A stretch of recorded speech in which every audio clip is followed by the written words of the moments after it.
मैं दीदेवार जीवन ज्योति की संस्था का इस विषय में क्या विचार है वो मैं रखना चाहूंगा, क्योंकि दीदेवार संस्था का उद्देश्य यही है कि जो जगत जिस रास्ते चल रहा है उस रास्ते तूने नहीं चलना है, क्योंकि कोई दूसरा रास्ता भी है, हो सकता है इसमें भी हम नजरअंदाज हैं। मैं उस रास्ते को ढूंढने की कोशिश करता हूं। दीदेवार शब्द पूछा गया है, सबसे पहले मैं उसको बता देता हूं कि मेरे चेहरे पे दो दीदे हैं जिन आंखें कहते हैं, और ये आंखें जिसके दर्शन करती हैं उसको हम दीदार कहते हैं। और ये दीदे जिस जगह अंकित है उस चेहरे के दीदार करने में क्षमता नहीं है इसमें, मगर मानव यही भूल कर गया। इस दीदे ने जिसके दीदार करे उसे ही जीवन का आधार मान लिया, खुद खो गया। जो खुद करे अपने दीदार वो है दीदेवार। सो इसी उद्देश्य को लेकर दीदेवार संस्था चली, और पूरी दुनिया कहती है कि कोई है हमें चलाने वाला मालिक, तू है तू है तू है। दीदेवार कहता मैं ही मैं ही मैं ही। इतना गलत बताया गया है हमें कि मैं में अहंकार है, यह झूठ है झूठ है झूठ है। मैं में अहंकार हो ही नहीं सकता जब तक तू मेरे सामने बन के नहीं आता। तू मेरे से अमीर है या मैं तेरे से अमीर हूं, अहंकार पनपने लगता है। मैं तेरे से बलशाली हूं, अहंकार पनपने लगता है। मैं तेरे से ज्ञानवान हूं, अहंकार पनपने लगता है। मगर तू मेरे सामने बलशाली ज्यादा है आ जाता है तो अहंकार खत्म होना शुरू हो जाता है। अहंकार मैं में है ही नहीं, है ही तू पे। तू को हर जाओ, तू भी अपना मैं है, मैं भी अपना मैं हूं। मेरा मैं और तेरा मैं मिलके हम इसको संचित करें। और याद रखिएगा, हम गांधी जी की बात करते हैं, हम वहीं से शुरू करते हैं। गांधी जी ने किससे प्रेरणा ली थी, किसने बताया था उन्हें? वो स्वयं का स्वामी था, उनके अंदर अपनी जागृति थी। भगत सिंह के नाम लेते हैं, सुभाष चंद्र जी के नाम लेते हैं, माफी चाहता हूं, मगर पूरा राष्ट्र उनके साथ नहीं था। चेहरा क्यों बना राष्ट्रपिता का कि विचारधारा जब हिंसा की नहीं अहिंसा की होती है तो सब चलते हैं।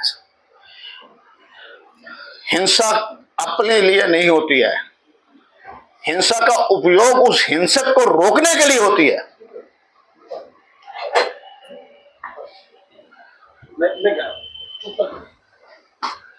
हिंसा का उपयोग हिंसक को रोकने के लिए होती है। इसलिए पीर पैगंबरों ने जब भी कोई उठाया है तो उस हिंसा को रोकने के लिए उठाया, तो हिंसक नहीं थे। तो दो ही तरीके के होते हैं बल, एक शास्त्र का बल होता है और एक शस्त्र का बल होता है। शस्त्र कभी भी विकास नहीं करता, वो विनाश करता है, चाहे अपने पे जाए या किसी पे जाए। और शास्त्र हमेशा विकास करता है। जब विचार विमर्श होता है तो दोनों के अंदर उपजा होती है, मेरे विचार आपको मिले, आपके विचार मिले, दोनों विकास की ओर जाते हैं। तो जो जो शास्त्र की बात करता है वही आंदोलन करता है। और देखिएगा, आजादी से पहले जो आंदोलन निकला और उस आंदोलन के अंदर जिन्होंने भाग लिया, बाद में सत्ता तो उन्होंने भोगी। ये भी आंदोलन की बहुत बड़ी खूबी है। जेपी जी ने करा, आंदोलन करा, उस आंदोलन के अंदर जो युवा थे, सत्ता तो उन्होंने भोगी है। अभी कल की बात है, रामलीला ग्राउंड में अन्ना हजारे के अंदर आंदोलन में, तो सत्ता कौन भोग रहा है? तो याद रखिएगा कि आंदोलन के साथ जो अंदर आते हैं, सत्ता ही वो भोगता है। और आंदोलन वो ही होता है जो सत्ता के सामने खड़े होने की बात करता है कोई हम जेपी बन से, जेपी के गुणगान करने से कोई जेपी नहीं बनेगा। अपना स्वामी बन के बताइए, मैं आगे आता हूं, मैं सत्ता के साथ टक्कर लेता हूं। ऐसा विचार अगर हम उसमें नहीं लेंगे तो ये सत्ता कुछ नहीं करता। खड़े होइए, ये बात सही है कि युवा ही सड़ा खड़ा होगा, पर उसे दिशा कौन बताएगा, उसे डायरेक्शन कौन देगा, उसके साथ चलने की हिम्मत कौन करेगा। हमारे पास होश है, मगर हमारे पास एक कमजोरी भी है कि हम पुरातन चीजों को इतना ही बढ़ावा करते हैं, खुद की कमजोरी को छुपाने के लिए दूसरों का नाम लेके अपने आप को चलते हैं। जेपी जी ने कर दिया कर दिया कर दिया, पूर्ण से कोई भी कामयाब नहीं होता है, मगर उनका उद्देश्य कामयाब हुआ था। उस समय की सत्ता को हटाना एक कामयाबी थी। कोई अब सबके अपने अपने स्वार्थ होंगे, आज की सत्ता को भी हटाने के लिए है, मगर आज की सत्ता के हटाने के लिए कोई जेपी नहीं है। अभी कितनी बातें हो रही हैं। मैं आज धीरे बार अपनी बात कहता हूं, कल रात को भी मैंने कही बात, सारे बड़े बड़े ऋषि महर्षि सारे पट उठाए थे, मैंने वहां बात कही, बात बैलेंस करनी पड़ती है। और अब हमारा मतदान आना है, यही हमारे पास एक औजार है। मेरे को मतदान की अख्तियार जो है कब मिले हैं? मेरे को सिख बन के मिले हैं, हिंदू बन के मिले हैं, मुसलमान बन के मिले हैं, पंडित बन के मिले हैं, जो ओबीसी बन के बने हैं, या भारतीय नागरिक होके बने हैं। सो मैं खुद तो बेईमान हूं और उनसे उम्मीद कर रहा हूं। मैं अपनी जाति धर्म को वोट क्यों दे रहा हूं?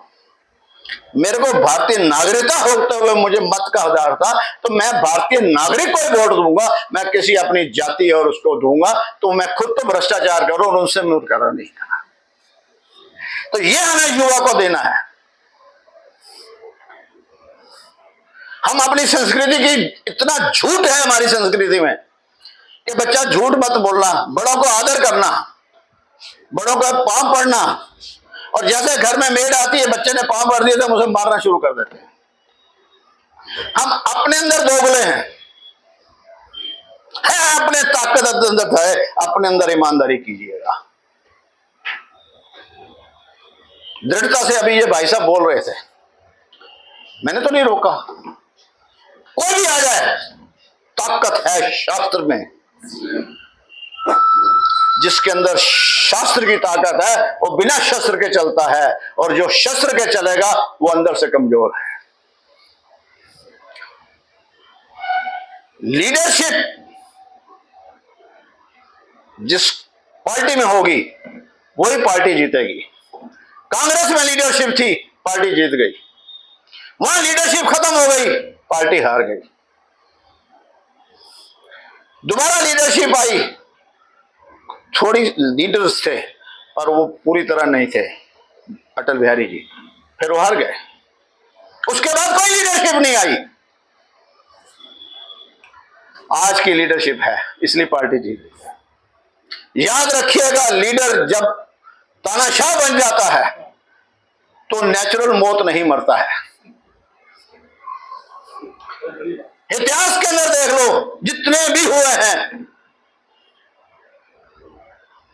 वो नेचुरल मौत नहीं मरे, और अपने डर की वजह से वो सारे को लेके जा रहे हैं। और जब वो कोई ऐसा कहता है मैं जो कर रहा हूं मैं ही करूंगा, क्योंकि उसे खोने का डर है। खोने का डर कब हो जाता है? जब उसे लालसा और उसकी आदत पड़ जाती है, उसको खोने में। मनमोहन सिंह जी भी तो 10 साल गए थे, उनको तो खोने का डर नहीं था।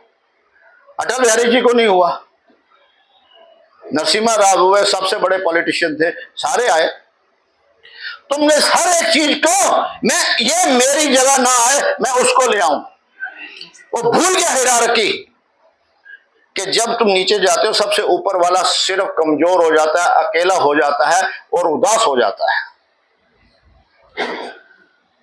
तो अगर हम ये आज नौजवान बच्चों को बता दें हिरारकी कैसे बनी है, नीचे से जब तक 100 खड़े होकर ऊपर नहीं जाएंगे, तो हम अगर नीचे से एक पत्ता निकाल देना, हिरारकी वाला नहीं रह सकता है।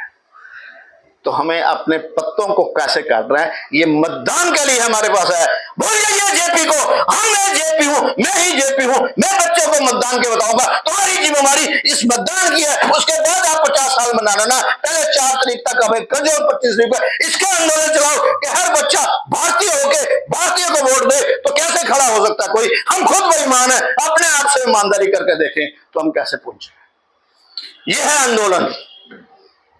इस आंदोलन को लेकर चले हम कि जो हमारे पास है इस समय मतदान का हथियार है हमारे पास, हम उसको युवा को दें, स्कूलों कॉलेजों में दें, बच्चे अपने ईमानदारी से चलें। जाति धर्म और परिवार के अंदर तो है हमारी संस्कृति के अंदर, मगर राष्ट्र में नहीं आ सकती। आजादी की लड़ाई के अंदर 100 के 100% लोग एक होकर लड़े थे और आज हम उनको कर रहे हैं। किससे हमारी लड़ाई हुई है? अरे हमारे अपने भाई के टुकड़े तो हुई थी, एक ही बात पे पार्टीशन हुआ था। सब झूठ है जो बताया जा रहा है। उस समय जो एक जिन्ना जी थे, मैं जी करता हूं क्योंकि वो आजादी की लड़ाई में लड़े थे, उनका और हमारे सबका सहयोग पूर्वजों का एक जैसा था। एक ही सवाल आ गया जब उन्हें लगा कि हम आजाद होने के बाद ये हिंदू राष्ट्र बन जाएगा, हम नहीं जा पाएंगे, तो उसने एक बात कह दी। भाई साहब सर 1 मिनट के लिए सुन लो बात, ठीक?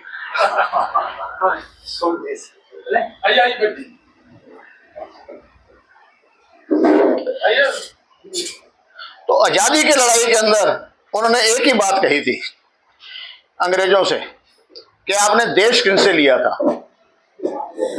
और क्या जी मुगलों से लिया था, तो क्या जी मुगलों को वापस कर दो।